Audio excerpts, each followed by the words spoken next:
chords are so good.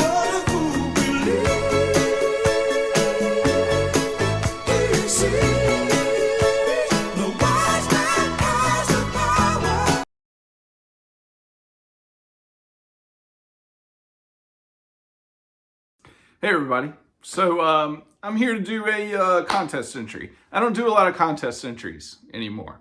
I do virtually no contest entries. I don't like participating anymore. But every once in a while, someone that I have a long-standing relationship with in the vinyl community will post a contest, and I'll enter. And Logan at Murmur Than Hell, worst channel in the VC, best channel on YouTube. He did an 800 subscribers contest, so I'm participating. I consider Logan a buddy. We message occasionally, and yeah. So first prompt: a self-titled album that was not a band or artist's debut, and I chose I believe it's 2017's Ty Segall. This was his, I don't know, 35th album in like 4 years, something like that. I really wish I had kept the hype sticker that was on. There wasn't really a hype sticker, but there was a sticker on the shrink, on the outside of the shrink, that actually said, or actually did a phonetic spelling of his name, Ty Segall. Everybody says Seagal. I think I've even let it slip in the past, but I mostly say Segall. I heard him say it on a podcast, actually an interview first, before this album came out. So I thought it was really cool that he actually finally put it on an album, how to say his last name. Because I think he's fully aware that everybody says Seagal. But it's Segall, Ty Segall, a tall gatefold. I thought of several in my head. One of them I recently showed. It was Lowe's Things We Lost in the Fire. So I wanted to show something that I haven't shown. Then there were some albums that in my head, I was like, that's got a tall gatefold. And then some of them weren't even a fucking gatefold.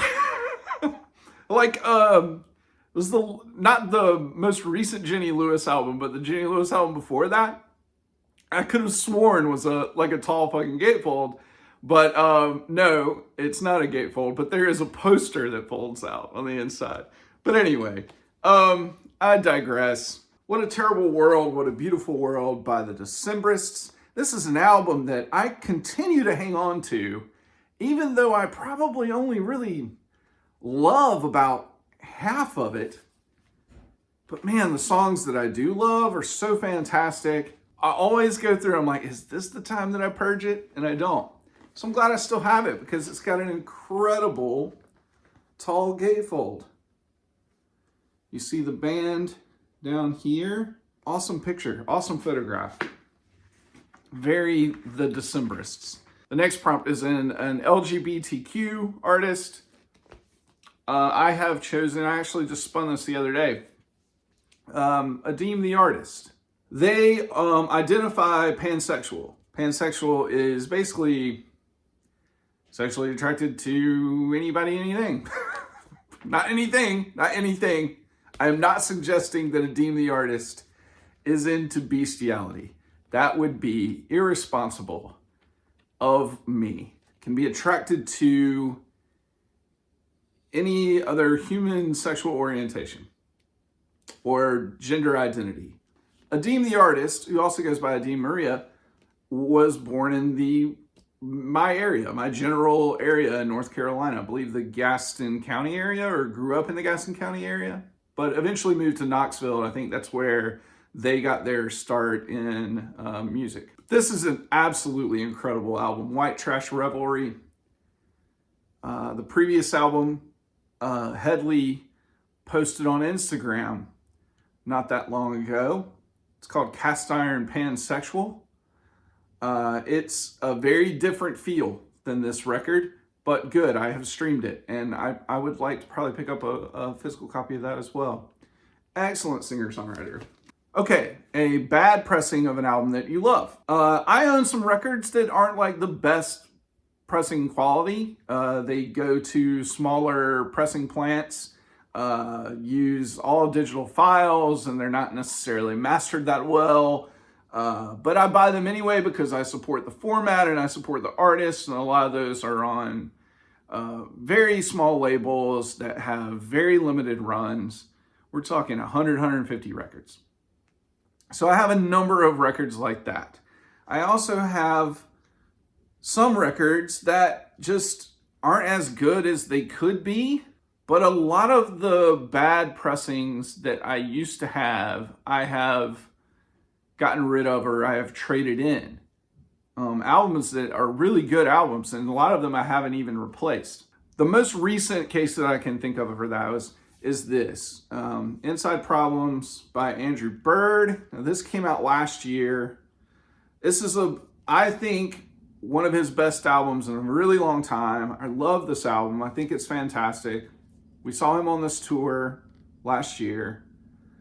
And I originally had bought the red vinyl of this, and it was horrible. I mean, it was one of the worst new pressings I've ever heard, really. I ended up trading it in, and then I found the black vinyl. It was on sale, so I bought it because I still wanted to have it.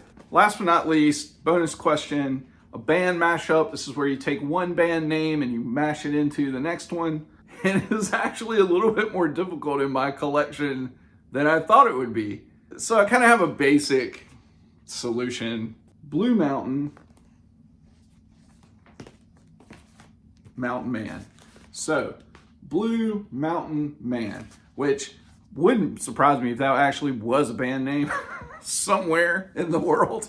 Mountain Man, 3 women artists, do a lot of a cappella stuff, beautiful music, excellent alt country, back from the 90s, 95.